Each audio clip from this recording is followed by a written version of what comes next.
I do not think that the internet is a bad thing. Personally, it is thanks to the internet that I'm here. It is thanks to the internet that I got asylum in the Netherlands. And it is thanks to the internet that I am working for Global Voices. But I do think that the internet is a bad thing for two groups. The first one is composed of countries engaged in internet censorship.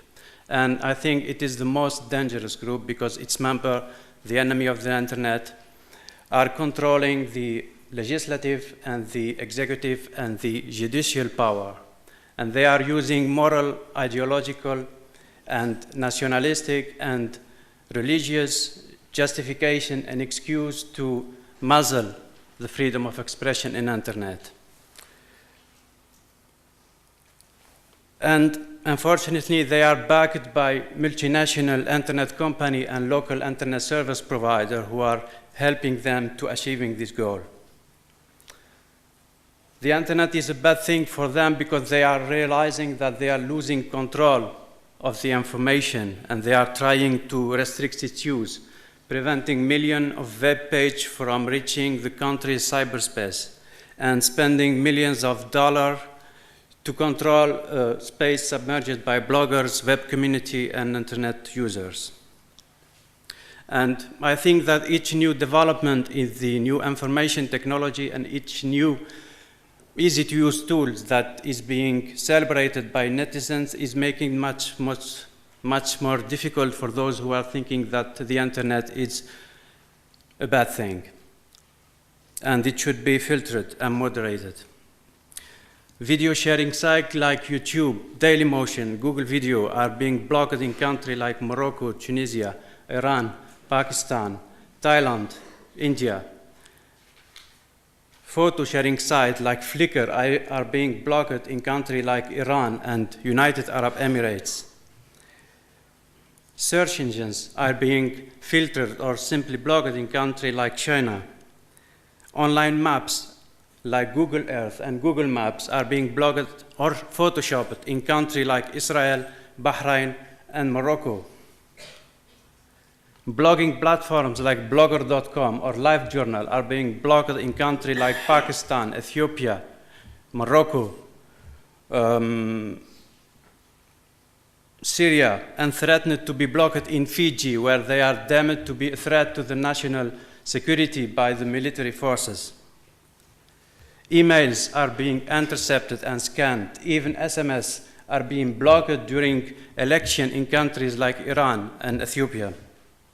And to circumvent this tool and bypass the block, users need both courage and technical knowledge. Unfortunately, average internet users don't have the activist and the technical skill, but they do have fear of being watched and persecuted, fear of being jailed and tortured. And I'm going here to talk about those victims, the second group who are, I think, thinking that the internet is bad in a way. The members of the second group are the most vulnerable party in the equation because they are powerless and isolated individual confronting a powerful machine.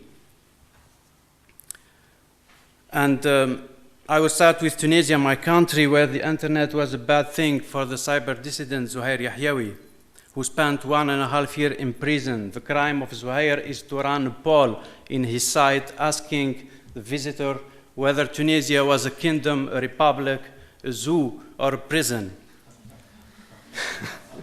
Yeah, Zuhair was funny and very cynical and provocative, and the answer of the regime was prison. Zuhair got in jail, he spent 1.5 years in jail, and he was dead 18 months after his release from prison. The internet is also a bad thing for a group of Zerzis, 6 cyber dissidents in Tunisia who have been sentenced to heavy prison sentence for visiting blogged websites. They are 20 years old and they were sentenced to 20 years in prison. They were released in 2006 after a local and international campaign.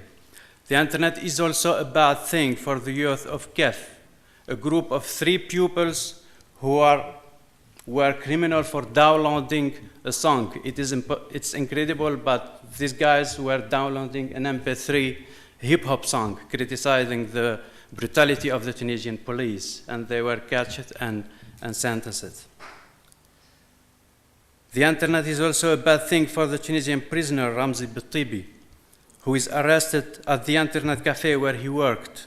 Ramzi sentenced to 4-year imprisonment for republishing a statement made by a terror group threatening to commit a terror attack if the former Prime Minister Ariel Sharon of Israel attended the Summit of International Society in Tunisia. It is also a bad thing for the Tunisian journalist and blogger Slim Boukhdir, who is continuously being harassed and assaulted by both plainclothes police and gangsters close to the family of the wife of the President Ben Ali. Slim was blogging about the responsibility of Tunisia's First Lady brother, Hossam Trabilsi, in the deadly concert stampede in Sfax, in which 7 young people were killed.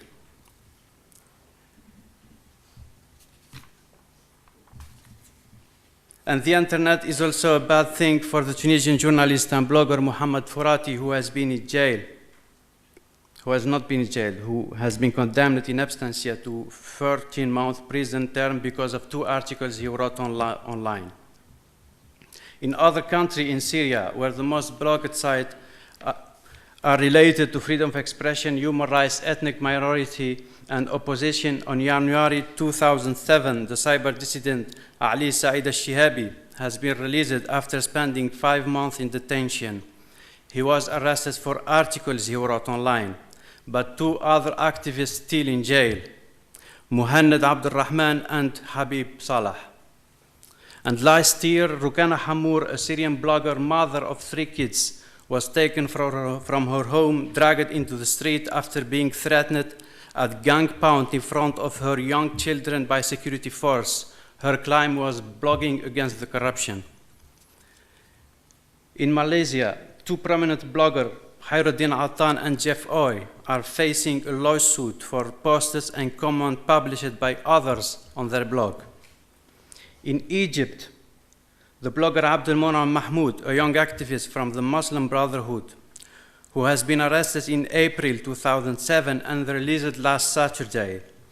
His crime reporting on torture and using blog as tools against transferring of civilians to the military tribunal. The internet is also a bad thing for the 22-year-old blogger Karim Amr, who is in jail for blogging against President Hosni Mubarak and Islam. In Fiji, the internet was also a bad thing for a prominent businessman arrested and released after 24 hours of custody because the Fijian military forces suspected him of being an anti-military blogger. And the Army Land Force commander is threatening to arrest 20 people who are linked to this freedom blogger in Fiji. And they are threatening to block the whole blogspot.com platform. In China, where 50 cyber dissidents are imprisoned for posting on the internet, another cyber dissident, Hai Long, member of the independent Chinese Pen Center, was sentenced to 6 years in prison. And here I would like to finish with a comparison between the anti-personal landmine that are being disseminated in country and war zone and between the filtering software. And I think that filtering software that are being designed and made available for undemocratic regime by Western company are like this anti-personal landmine, explosive device used to destroy our freedom to speech. And I think the victims that I've mentioned today are those who are risking their life and safety to clear this path to freedom. And the battle for freedom has another front, a much easier one. It is here in the West that we have to fight against those companies who are designing these softwares. Thank you very much.